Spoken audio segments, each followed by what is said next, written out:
Bismillahirrahmanirrahim. Assalamualaikum warahmatullahi wabarakatuh. Perkenalkan, nama saya Hifdi Nasif, dosen tetap di program studi agama-agama Fakultas Usuluddin Universitas Darussalam Gontor dengan NUPTK 855676556671100012, mengampu mata kuliah Epistemologi Islam, sebuah mata kuliah wajib dengan bobot 2 SKS. Mata kuliah ini, Epistemologi Islam, adalah bagian dari kurikulum inti dan kompetensi utama bagi seluruh program studi di Universitas Darussalam Gontor. Mata kuliah ini dimaksudkan untuk membekali mahasiswa dengan pandangan Islam mengenai konsep ilmu sebagai bagian dari ajaran agama Islam. CPL Prodi yang dibebankan kepada mata kuliah Epistemologi Islam adalah memahami konsep islamisasi ilmu pengetahuan kontemporer serta berbagai prasyarat implementasinya dalam pengembangan ilmu pengetahuan, menguasai dan terampil berbahasa asing, serta memiliki sikap, mental, dan kompetensi dasar yang sesuai dengan nilai-nilai kepesantrenan. CPMK dari materi ini adalah mampu menjelaskan dan menganalisis struktur keilmuan Islam, termasuk objek, sumber, tujuan, dan proses perolehannya, serta menguraikan hubungan antara ilmu, iman, dan amal dalam menghadapi permasalahan epistemologi barat. Sedangkan sub CPMK dari mata kuliah ini adalah yang pertama, mahasiswa mampu mendefinisikan dan memetakan ilmu dalam Islam beserta tujuan dan objeknya, serta menganalisis paradigma ilmu pengetahuan dan hubungannya dengan filsafat dan juga agama. Sub CPMK yang kedua adalah mahasiswa mampu memahami dan menjelaskan pengertian epistemologi Islam dan sejarahnya, dan menerapkan prinsip-prinsip dasar epistemologi Islam dalam mengembangkan pemikiran Islam. Yang ketiga, mahasiswa mampu menjelaskan metode-metode ilmiah dalam epistemologi Islam dan memahami pentingnya pembentukan tradisi ilmiah dalam Islam. Referensi yang digunakan untuk mata kuliah ini, yang pertama adalah Khalid Muslih, berjudul Epistemologi Islam, Prinsip-prinsip Dasar Ilmu Pengetahuan dalam Islam. Yang kedua adalah Az-Zunaidi dengan judul Masadirul Ma'rifah fil fikrid dini wal falsafi dirasah naqdiyah fi dhawil Islam. Ketiga, Adian Husaini, Filsafat Ilmu, Perspektif Barat dan Islam. Yang keempat, Yusuf Qardawi, Al-Aql wal Ilm fil Qur'anil Karim. Yang kelima, Dhawabitul Ma'rifah wa Usulul Istidlal wal Munadharah, Siyaghah lil Mantiq wa Usulul Bahas Mutamassyiyah ma'al Fikril Islami. Dan yang keenam adalah Abdullah bin Muhammad, Al-Ma'rifah fil Islam. Dalam video kali ini, kami akan menampilkan proses pembelajaran dalam mata kuliah Epistemologi Islam yang menggunakan metode ceramah dan juga forum group discussion yang di dalamnya nanti diakhiri dengan pertanyaan kuis agar untuk melekatkan apa yang telah dipelajari oleh mahasiswa di dalam kelas. Dan di akhir akan ada tugas individu yang harus dikerjakan dan disampaikan nanti di pertemuan yang akan datang. Oleh sebab itu, marilah kita saksikan bersama video pembelajaran epistemologi Islam. Selamat menyaksikan. Assalamualaikum warahmatullahi wabarakatuh. Waalaikumsalam warahmatullahi wabarakatuh. Alhamdulillahirabbil alamin, rabbi shrah li sadri wa yassir li amri wahlul 'uqdatam min lisani yafqahu qawli. Alhamdulillah pada sore hari ini kita bisa melaksanakan pertemuan perkuliahan di pertemuan yang ke-9. Nanti insyaallah kita akan melanjutkan apa yang sudah kita pelajari di pekan-pekan kemarin. Maka sebelum itu alangkah baiknya kita memulai pembelajaran pada sore hari ini dengan bersama membaca Al-Basmalah. Bismillahirrahmanirrahim. Ya, hari ini insya Allah kita lanjutkan apa yang sudah kita bahas pekan-pekan lalu. Dari awal kita sudah belajar terkait epistemologi Islam. Alisa kata? Ya, epistemologi Islam. Apa arti epistemologi itu kemarin? Apa epistemologi Islam itu? Ilmu yang mempelajari tentang Apa? Cabang filsafat cabang dari yang mempelajari membahas tentang ilmu ilmu. Jadi epistemologi itu adalah ilmu tentang tentang ilmu. ilmu. Kalau kita dulu ilmu tentang alam, ilmu tentang hal yang hidup. Sekarang ilmu tentang ilmu sendiri itu disebut dengan epistemologi. Epistemologi. Dan di filsafat ada 3 macam pembagian. Yang pertama adalah epistemologi, kemudian ontologi, kemudian yang terakhir adalah aksiologi. Itu 3 hal di filsafat. Maka epistemologi di sini hal yang mendasar dalam filsafat, dan insya Allah kita akan lanjutkan pelajaran kita. Kemarin sebelum kita masuk di sini ada judul-judul yang lain yang sudah kita bahas, seperti bagaimana cara kita dapat ilmu. Betul nggak? Betul. Lewat apa kita dapat ilmu? Panca Hah? Ada panca indera, kemudian khobar sodik. khobar sodik, terus akal. Khobar sodik dan akal. Cukup 3 dok? Ada yang lain? Ada intuisi. Judul siapa intuisi? Materi siapa? Intuisi. Satu lagi ada? Wahyu. Wahyu itu kan khobar sodik. Khobar sodik. Ya, sore ini kita akan bahas tentang salah satu sumber ilmu pengetahuan, yaitu panca indera. Pastinya panca indera ini adalah sumber utama ilmu itu masuk ke kita sebelum diolah oleh akal. Tapi kemarin kita bahas terkait hal-hal yang kemudian membedakan Islam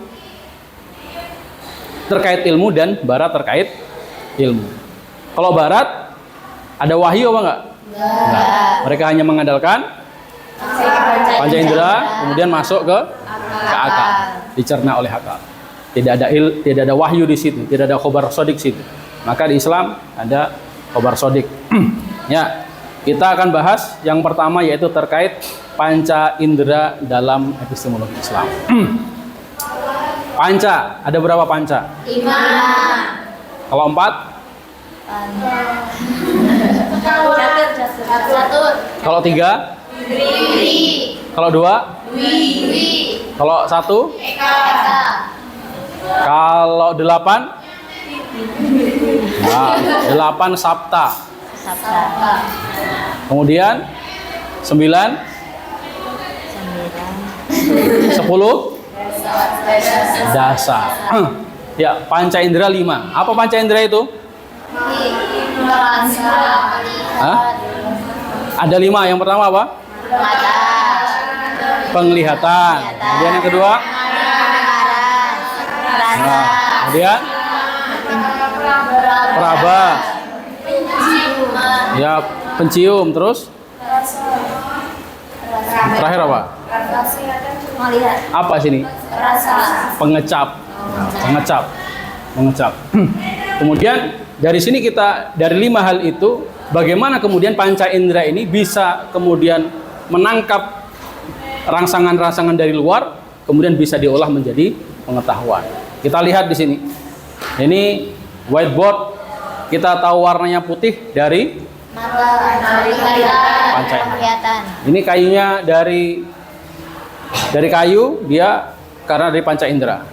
Dipegang kasar atau halus lewat indera peraba. Itulah kemudian muncul stimulus, kemudian dapat ilmu dari situ. Kemudian lanjut.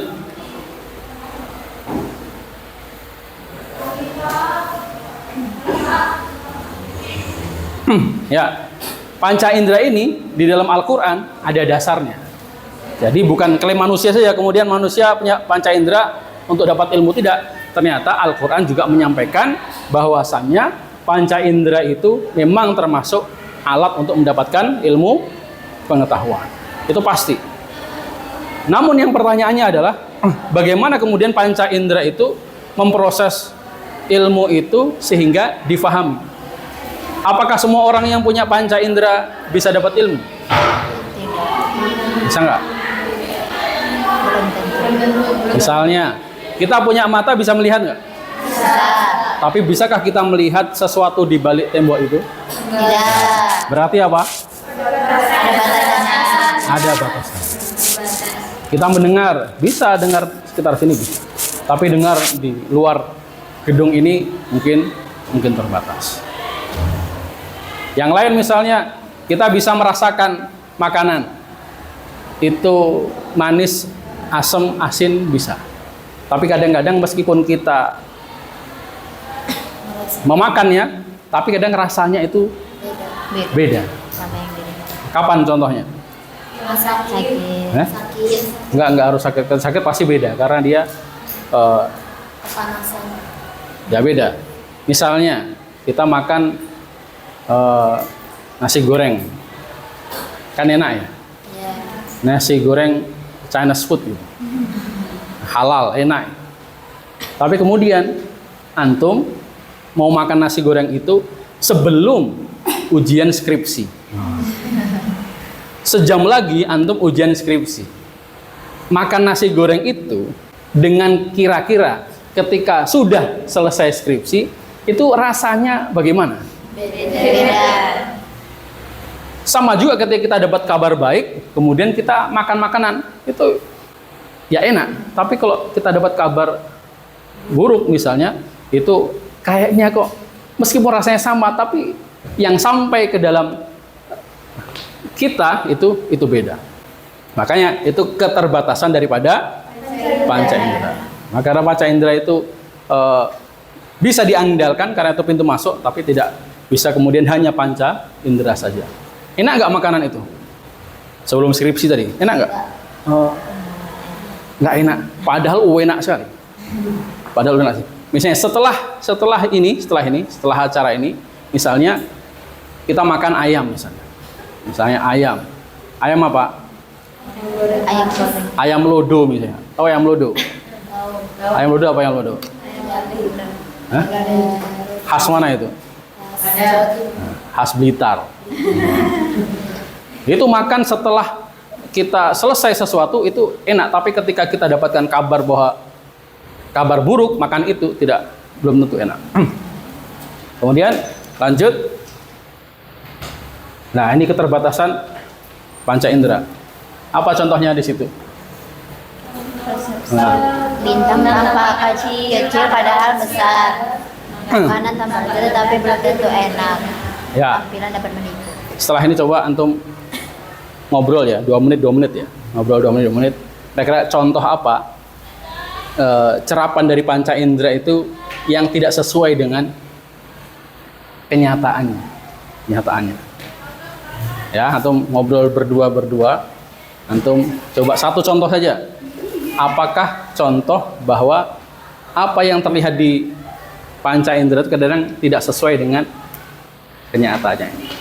Ya, habis diskusi 2 menit saja, nanti antum silahkan sampaikan. Ya.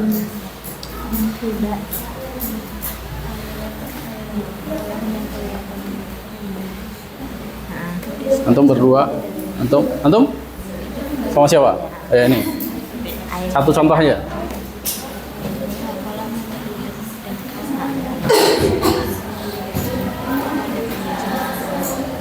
Karena ada pembiasan satu. Iya. Bisa contoh di sekitar kita, bisa contoh antum yang antum rasakan.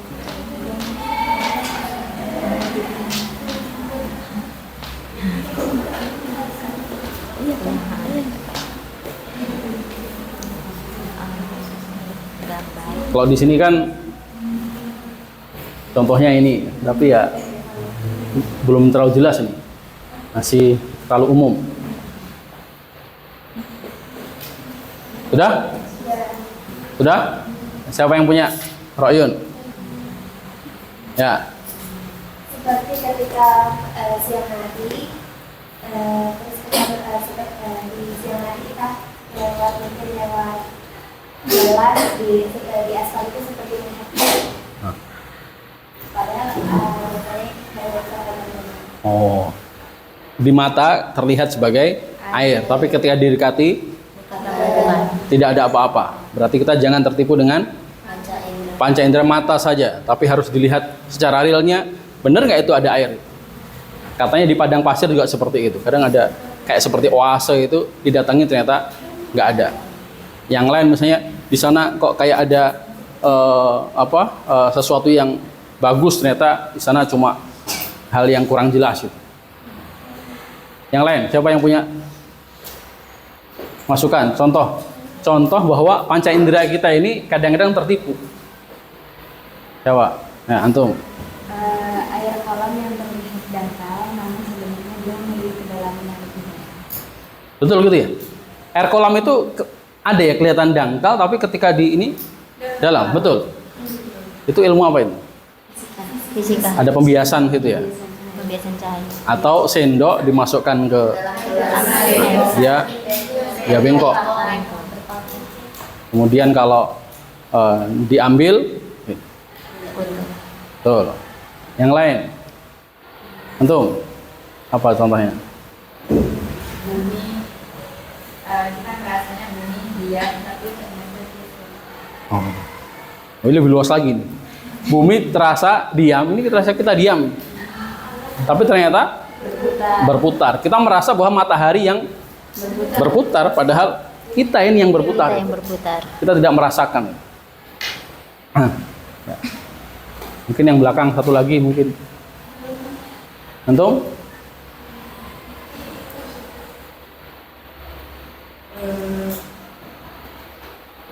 Apa panca indera itu kemudian? misalkan kita mau membeli kita membeli buah yang kira-kira kita rasakan itu namanya adalah Itu karena berarti kita salah persepsi ke buah itu. Misalnya, ya, di luar kayak manis. Ya kan, tidak semua buah yang kuning itu manis kan? Tidak semua buah yang hijau itu asam. Gitu. Anggur hijau itu, anggur apa namanya yang hijau yang? Mustard. Nah, itu hijau tapi manis itu. Ada buah yang kemudian kuning sekali tapi nggak manis. Apa itu? Mangga. Hah? lemon. Lemon, apalagi lemon semakin kuning semakin asam mungkin ya. Kemudian nanas juga mungkin agak kemerah-merahan, tapi kuningnya itu memang nggak selalu berasa manis.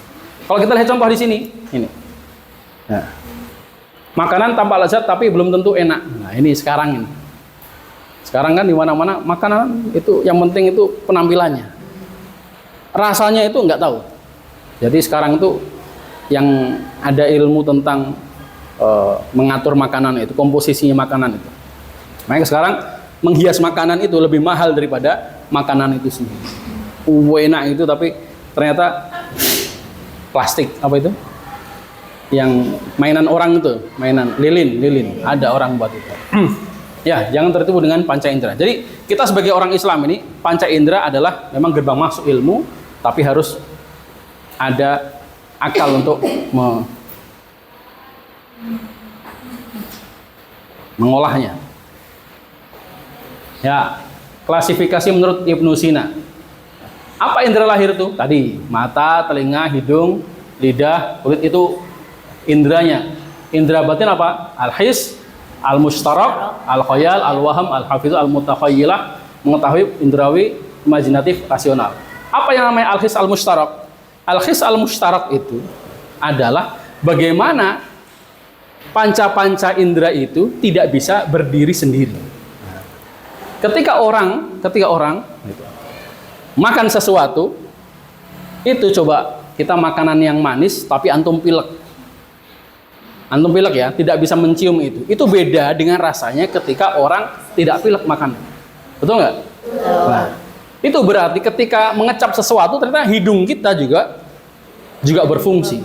Maka ketika ada benda dilihat oleh mata, kemudian dirasa oleh lidah, itu indera yang lain juga kemudian memproses, kemudian memunculkan persepsi. Nah, kemudian muncullah khoyal ini. Kemudian jadi waham, kemudian terikat oleh akal, kemudian jadi mutakhayyilah. Contohnya apa? Misalnya, antum pernah lewat depan gedung Istanbul sini, misalnya di situ ada, samping sini dulu ada lubang bekas galian untuk pohon. Nah, antum malam-malam jalan gitu, jalan, kemudian terprosok ke situ. Itu yang sakit pertama kali adalah indra peraba sakit itu.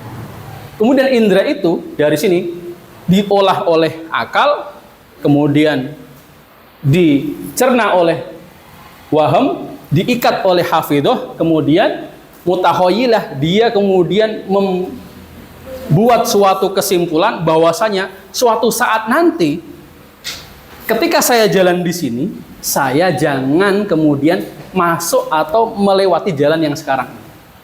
Karena itulah ketika indra-indra itu datang, maka banyak indra yang kemudian bekerja sama memunculkan suatu persepsi. Itulah al-his al-mushtarak.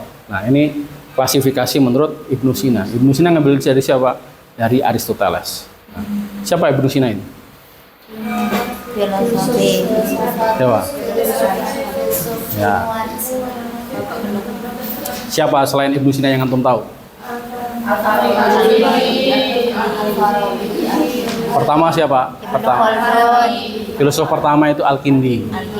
Selanjutnya Al-Farabi. Kemudian Ibnu Sina. Kemudian setelah itu Al-Ghazali. Setelah itu Ibnu Rushd. Ini 5 filosof besar. 5 filosof besar Ibnu Rushd. Siapa tadi pertama? Al-Kindi. Kemudian Al-Farabi, Ibnu Sina, Al-Ghazali, Ibnu Rushd. Itu nama-nama ilmuwan. Ya, dari ilmuwan-ilmuwan itu sebenarnya banyak yang memiliki konsep terkait jiwa dan panca indera selain Ibnu Sina. Nah, ini Al-Kindi dengan Ibnu Rushd. Seharusnya Al-Kindi sebelumnya, kemudian Ibnu Rushd setelah Ibnu Sina.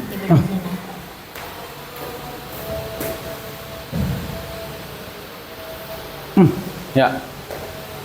Bagaimana menurut Al-Kindi dengan Ibnu Rushd? Siapa Ibnu Rushd itu? Siapa Ibnu Rushd? Antum pernah baca bukunya Ibnu Rushd nggak? Belum. Pernah baca bukunya Ibnu Sina? Ibnu Rushd nggak pernah? Yang pernah baca bukunya Ibnu Rushd? Saya pernah baca. Antum pernah? Nggak pernah? Nggak pernah? Belum pernah? Antum? Pernah baca? Siapa yang pernah? Nah, nggak pernah? Ya. Judul bukunya adalah Bidayatul Mujtahid.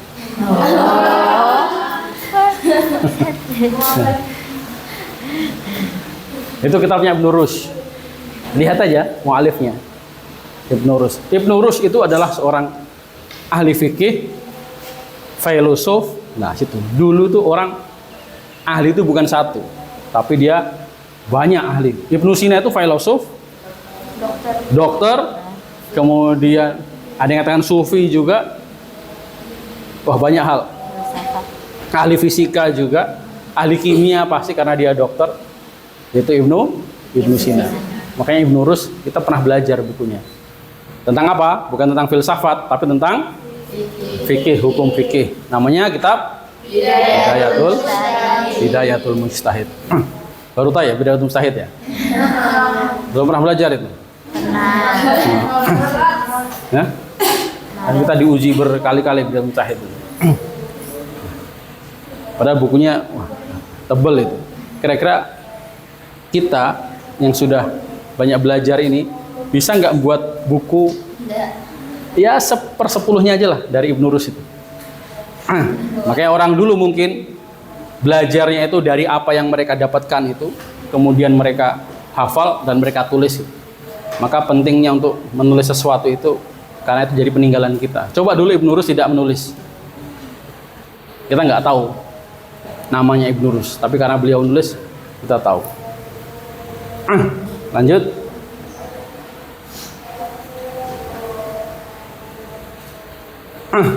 Ya, sekarang pertanyaan-pertanyaan untuk kemudian jadi refleksi di akhir pertemuan ini terkait apa yang sudah kita pelajari pada hari ini. Ada berapa sumber ilmu dalam Islam? Coba, ada berapa sumber ilmu dalam Islam? Antum, yang antum tahu? Ada 3. Apa itu? Akal, panca indera, dan pengobatan suatu ditambah 4. Intuisi. 4. Apa fungsi daripada panca indera sebagai sumber ilmu pengetahuan? Tadi sering kita ulangi. Antum coba. Antum. Apa fungsi panca indera sebagai sumber pengetahuan?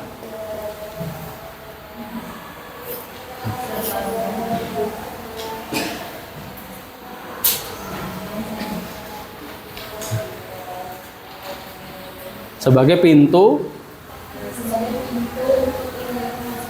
masuk awal ilmu kepada manusia.